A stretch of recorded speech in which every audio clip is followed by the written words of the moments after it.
एकदा गोंदवलेकर महाराजांना एका व्यक्तीने विचारलं की तुम्ही सतत म्हणता संतांचा संग करा, संतांची चरित्र बघा, संतांचं असं करा, संतांचं तसं करा, संतांचं चरित्र गा, संतांचे अभंग वाचा, कशासाठी बरं हे, कशासाठी हे सगळं असतं? त्यावरती गोंदवलेकर महाराजांनी खूप सुंदर उत्तर दिलं. गोंदवलेकर महाराज म्हणले, जेव्हा तुम्ही लग्नाला जाता, लग्नाला एखाद्या मुलीच्या लग्नाला जाता तुम्ही, त्यावेळेस तुमच्याबरोबर एखादी उपवर कन्या असेल, एखादी वयात आलेली मुलगी असेल, ती जेव्हा लग्नाला जाते आणि तुम्ही जेव्हा लग्नाला जाता याच्यामध्ये फरक आहे.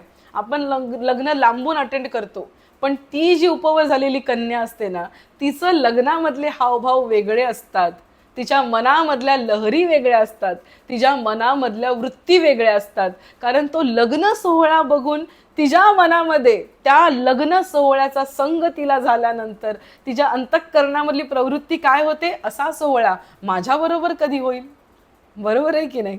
असा सोहळा माझ्याबरोबर कधी होईल? अगदी त्याप्रमाणे जेव्हा आपण सामान्य संसारिक जीव संतांबद्दल वाचतो, स्पेशली त्यांच्या चरित्राबद्दल अभ्यास करतो, तेव्हा चरित्राचा अभ्यास करत असताना की या संताला अशी प्रचिती आली, या संताला असा अनुभव आला, या संताला भगवंत असा सहाय्यभूत झाला, असा चमत्कार घडला, मग या संत एवढा शांत होता, लोक त्यांना एवढी मानायची. सुरुवातीला आपल्याला भुरळच पाडली जाते, पण ती भुरळ सुद्धा महत्वाची आहे, कारण तो संतांचा सजातीय गोष्टीचा संघ आहे, ती प्रवृत्ती सजातीय आहे, ती प्रवृत्ती सात्विक आहे, आणि त्यातून उत्पन्न होणारी प्रचिती काय आहे, असा अनुभव मलाही आला पाहिजे.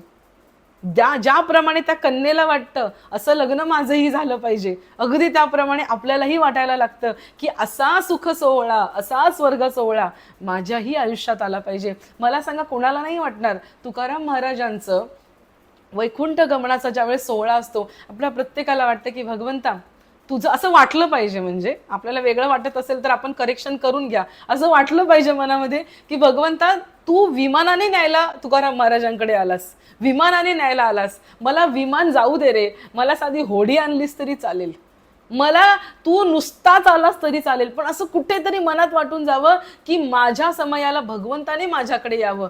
हे वाटणं हे फलित आहे, या सर्व कीर्तन श्रवणाचं हे फलित आहे, ही मुख्य भक्ती आहे. मग ही एकदा भावना उत्पन्न झाली की सगळ्या गोष्टी जागेवर यायला लागतात.